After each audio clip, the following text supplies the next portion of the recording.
As a Russian immigrant, I completely gave up on dating in the West because I've been talking to these men and it's like, what do you mean you never got into? Hello everyone, welcome back to The Social View. In today's video, men and women share their perspectives on what it's like dating in Russia and how it compares to dating in America. They talk about whether it's harder, how expectations differ, and the cultural standards that shape relationships in each place. This conversation explores the similarities and differences in dating across cultures, from communication styles and gender roles to values, traditions, and modern expectations. The best advice I'll give you as a Russian woman for dating: don't trust a single word because actions speak louder. So sit down and observe. What are relationships like in Russia? So in Russia, relationships are a lot more traditional when it comes to relationships. They're a lot more intense. They're a lot more, all that kind of stuff. For example, if you're dating for like 2-3 years, at that point, like if you're not gonna marry, it's kind of like, what are you doing? The second part is that the guy has to always pay, like every single time. If the guy doesn't pay, it's like kind of weird. And the third thing, there is no such thing as like talking stage. It's more just like if you're talking, you're dating. There's no really talking stage. Let me know if you want to know more stuff like this about Russia, and I'll see you soon. What differences stood out to you? Let me know down below in the comments. Things you shouldn't be doing if you want to date a Russian woman. Number one, forget about her doing everything herself, like opening a car door. I know some American women, they're like, oh, I'm independent. Oh, you're embarrassing me if you're opening a door for me. I've personally seen women saying this to a man, but Russian women will probably not go to date 2 with you if you don't hold the door for her. Actually, my date too, I was like, I'm gonna sit in this car and I'm not gonna move until he opens the door for me. Number 2, absolutely no weed or any other recreational stuff. Number 3, no gaming problem. Number 4, hear me out. Russian women will never accept 50-50 men. And if you start to express your thoughts about this, like, oh, women should work, women should do this. Russian women that immigrated to America, we've been through hell. We can buy ourselves houses, apartments, any kinds of cars. We don't need you. But when you say, I want to pay our bill in a restaurant 50-50, it means she's getting herself another son and getting herself in trouble with a person who cannot take care of anybody, probably cannot take care of themselves. We don't need this stuff. Many people mistakenly believe that Russians are gold diggers because they want a man to give them everything because they can't themselves. We can. Just we don't see the reason. After a woman can do everything, can make any amount of money, she doesn't see the reason why she needs to be with a man who is below her financially. I don't know, my American girlies. Let me know if you would be with a man who is financially less than you and why. I guess it's clear to say Russia differs substantially from the US when it comes to dating. Another interesting topic is what is it like to date a guy in Russia? And honestly, it's the whole different experience compared to the US. And let's start with the basic. Russian men grew up with a traditional idea of masculinity. They're expected to be providers, protectors, decision makers. So when you date a Russian guy, you'll often feel this very strong I'll take care of it energy. They open doors, they pay for the first dates, they carry your bags, not because you can't do it yourself, but because culturally it's their role. For many women, it feels romantic. For others, it feels old school. But that's Russia. Another big thing is Russian guys are straightforward. If they like you, they show it. They won't drag you through like situationships, right? For months. They'll call you, they text you, plan dates, introduce you to friends and family.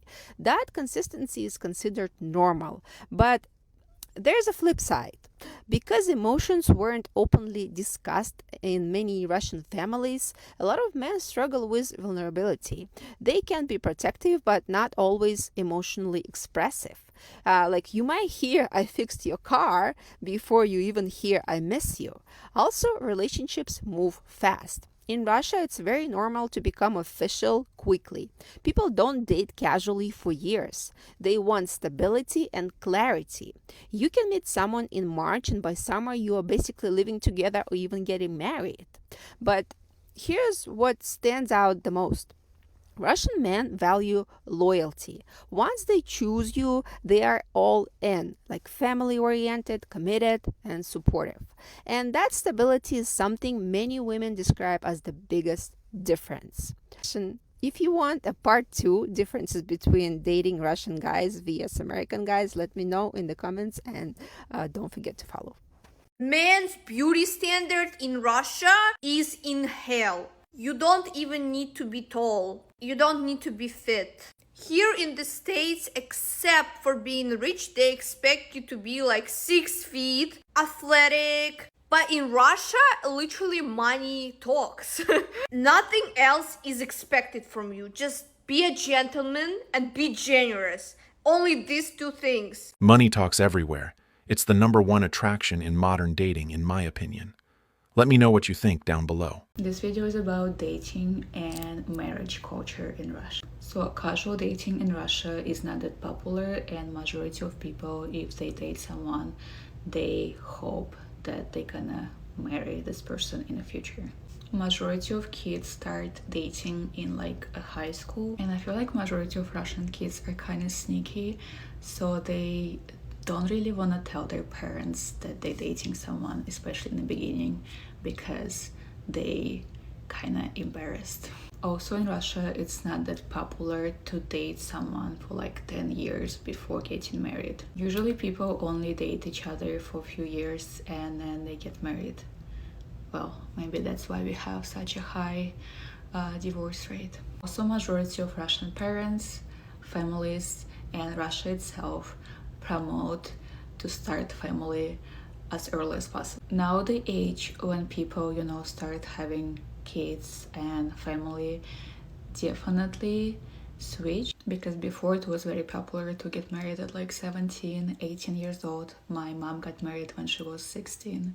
Also, Russian marriages are extremely traditional, where, the husband provides and the woman deals with home and kids. Some women do work, but thankfully in Russia there is a 3 years maternity leave, so moms can stay home and raise their kids till they are 3 years old. As a Russian immigrant, I completely gave up on dating in the West because I'd be talking to these men and it's like, what do you mean you never got into a physical fight? Or you're over 18 and you still don't know how to make money. Like, I have a dad who grew up in the USSR. He served in the army. I also have 2 older brothers, and all of these men in my family would never ever let me touch the bill. They all know how to fight because they all took boxing classes. They genuinely got into a lot of physical fights back in the day, especially like during high school time. And that's the thing, I feel like in the early 2000s, I'm talking about my brothers, like it was very normal to get into physical fights. Nowadays it's all like, oh my god, like bullying, anti-bullying. I feel like that just made men soft. Like at the end of the day, I still want to feel like my man will be able to physically protect me, because as a woman, physical strength is something that I lack, especially if I'm going to get attacked by a man that's trying to like grape me or something. This also comes into play when we talk about manners. So many American men won't even open the door for you. In Russia, God forbid somebody hears that you didn't open the door for her on the first date. You won't just be shamed by the female population in Russia, you will literally be laughed at by the men because they just won't take you seriously. It's like common knowledge in Russia that you're supposed to take care of the girl on the first date. Like, you're supposed to work to make sure that she's attracted to you. And I feel like that's just not common knowledge in the West. And the thing about it is that I know I've went on dates and I never had these issues because I already set certain expectations before going on the first date. I would just be like, oh, by the way, I'm Russian, so I hope you can research like what that means and what I expect. Then even if you get into a relationship with one of them, you would still have to teach them how to treat you like the Russian way. And many American men would see this as like, oh my god, you're trying to like change me, you don't love me as I am. Most of the time I just avoid it altogether. Girlies, let me know if you had different experiences because these were mine as a Russian immigrant. Follow me for more Russian yaps.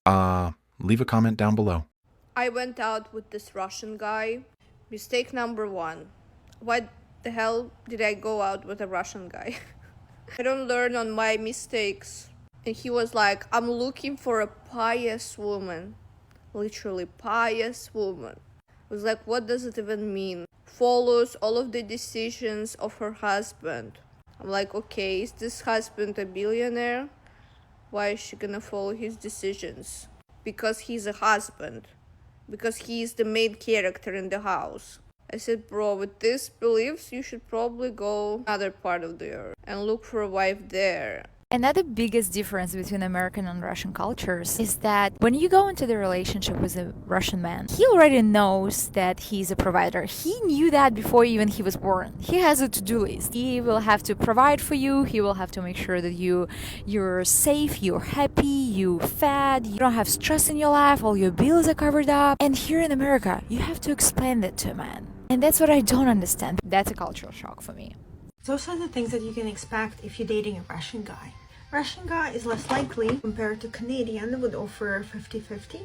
I would expect a girl to pay on a date. If we compare Russians and Canadians, there are more Russian guys who are able and willing to provide. Lots of Russian guys have some kind of military training. They usually get it at the university or they actually go to the army for 1 or 2 years. There is a stereotype that Russian guys don't treat their women well, which I don't think is necessarily true. What is true though is that after Second World War there were less men than there were women, and guys were kind of in demand, so women were willing to close their eyes on certain things. Lots of them would let you take their seat in public transport, and obviously they will let pregnant women or older people to take their seat. It's more a stereotype about Russian people than just about guys, but lots of guys and Russian people in general are pretty straightforward. And that's, I would say, not a quality, but more of a language barrier, because Russian language is just more straightforward than English, and unless you know English pretty well or know the culture pretty well, you might come off a little straightforward or maybe rude sometimes when you speak. But what is true about Russian guys is that they know how to fix pretty much everything. The car, electrical, plumbing, I probably don't even know most of the things that a Russian guy can fix. If we put 100 Canadians and 100 Russian guys in a room, I bet there would be more Russian guys who know how to fight just because of our upbringing, military training.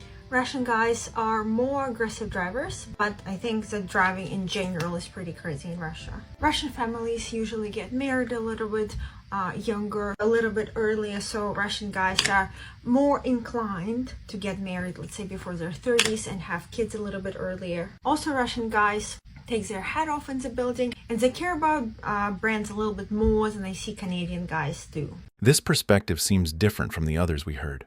I wonder, what if this is from experience or location placement? I am Slavic, half Russian, half Ukrainian, and those are things that my boyfriend does for me, and I consider it a bare minimum in relationship. Of course, he completely provides our lifestyle. He takes responsibility for all the spendings of my life and his life. He supports my any beginning, whether that I want to open a business or I want to start a new hobby. He's super supportive and invests his effort or money to help me to start it or to help me to be better in something that I want to do. Of course, he opens me a door every time. I feel just the most girly girl when he does this. Anywhere we go, anywhere in the car, he goes around and opens me a door. He does the same for my friends when they come around. He's a true gentleman. He cooks. Whenever I am tired of cooking or I'm not feeling it or I don't have time, he cooks for us. Actually, sometimes he asks me what I want for breakfast and he makes it for me, or he makes lunch or dinner. Obviously, he carries all the luggages in the airport, and even if he doesn't have enough hands, he still manages taking all 4 luggages we have. And when I wake up, I don't go downstairs until I do my skincare and my morning face massage. So he comes upstairs with a hot glass of water because I only drink hot water in the morning. He is available for me 24 hours. Doesn't matter if he's on a business meeting or whatever he's doing, he's always gonna respond my messages. He gives me flowers weekly. Even when we travel, he gets me flowers and he knows my favorite flowers, or sometimes he surprises me with new colors.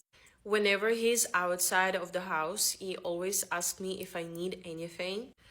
He gives me money for shopping, gets me an expensive gift. Or we have a special chat when I send my desires, my dreams, and what I would like to have or where I would like to go.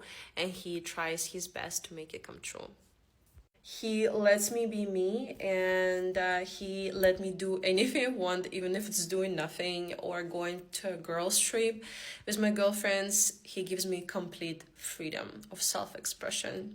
My man always says there is no poor man, there is incapable man, because a man who truly loves a woman, his dream girl, will do anything for her. What is red flag in dating for American women, but it's not red flag for Russian women? Number one, it is not a red flag for Russian women if man has kids. Most Russians are raised by single mothers. Most Russian men do not take responsibility for kids. They don't pay child support. They don't see their kids. Maximum is 1 time a week. And it's considered a very good father. There's more than 60% divorce rate in Russia. And after that, man just walks away. They don't care. So dating somebody who has kids is usually never a problem because these kids are never in his life. And yes, women date men like that because there's no other man. Number two, dating someone with addiction. Here in America, since weed is legalized in most states, women already know what it is. In Russia, nobody's seen a lot of drugs. Right now, it's starting to be a problem for some reason, but for example, when I've been growing up, we never seen any of these. So Russian women are sure that they can fix this problem or help, and they will first try to help, and then it's gonna become red flag if it doesn't work. Next one is dating somebody extremely older than you. I noticed that in America, it's a red flag. In Russia, nobody usually care about this stuff. Like once you pass 25 or 30, you're considered adult, and other adults' age does not matter. Does that make sense? I just saw a video of this girl talking about like bare minimum things that men should do and the way they should treat you while dating, and I thought I'll share my thoughts on this. Before I start, I want to specify I am from Russia, but my nationality is not Russian. I'm from south part of the country, from Kafkas. It's where Chechnya and Dagestan is where we dance lizginka, guys have beards, wear popahas, those white hats. On the first date, he has to either send me a car or pick me up. We more or less all kind of know each other. There's always somebody who knows this person, so we're not really worried for some reason about safety, and somebody always knows where you're going. I'm gonna give him my address. He has to pick me up or send me a car. I'm not even gonna talk about the fact that he has to pay on the first date. For our guys, me reaching out for a purse to try and pay is disrespectful. He's gonna take that as disrespect. He's gonna get mad. Of course, obviously, along the way, I can buy a coffee, a lunch, or I don't know, movie tickets. But most of the time, yeah, it's his responsibility. I'm gonna do my responsibilities. He has to do his. There is 99% chance that first date is gonna be dinner, which now, after living for so many years in America, I realize is not the best idea because if the date sucks, you do have to stick around. But right now, it's a thing. People start going out for coffee dates, which is cool. We don't do drinks, though. Like, we don't go out for drinks. Most of the people don't even drink, at least in public. And we don't have bars or anything like that to go out for drinks.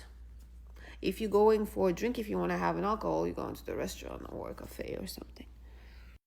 After the first date, if he's interested in me, I do expect some kind of gesture, and obviously, most of the time, it's just flowers. If he can't afford them, there's other ways. There's constant calling, texting. He's not going to be on my phone 24/7, but I have to get some reassurance. He has to be in contact with me to let me know that he's interested and that he's planning on pursuing me. Flowers without a reason is a bare minimum thing. Guys spend thousands of dollars on huge bouquets of bunch of hundreds of roses and baskets with flowers. It's like a normal thing for guys in our culture, in our region. If he buys me flowers, I do expect him to buy flowers for my mom as well. That's their way of trying to get on a good page with mother-in-law, future mother-in-law.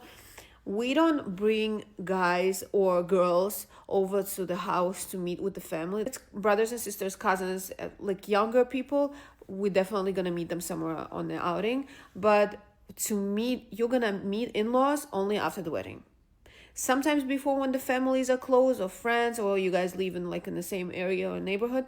In that case, you may know them, but like actually talking to them and being in a relationship of like a girlfriend of their son, like you don't go to their houses on the holidays, like you don't do that. Only after getting married. Once we start dating, just rest assured my family is gonna start finding out about your family, and it's a bare minimum. Your family is gonna do the same thing about me and my family. There is no such thing in our culture as living together before you get married. So once I realized that I do want to spend the rest of our lives together and I do want to get married to you, I do expect him, to send his relatives over to my parents' house with money, gifts, and good words, asking my family for permission to marry me. Of course, obviously, more money, better. It means that they value me, that they do want me as their daughter-in-law. The family has money, obviously. It doesn't promise you a happy ending. Anything can happen, but that's the bare minimum. I expect these things from guys of our culture, from our ethnic group, I want to say, from our part of the country. Central Russia might be different, and they might not agree with me.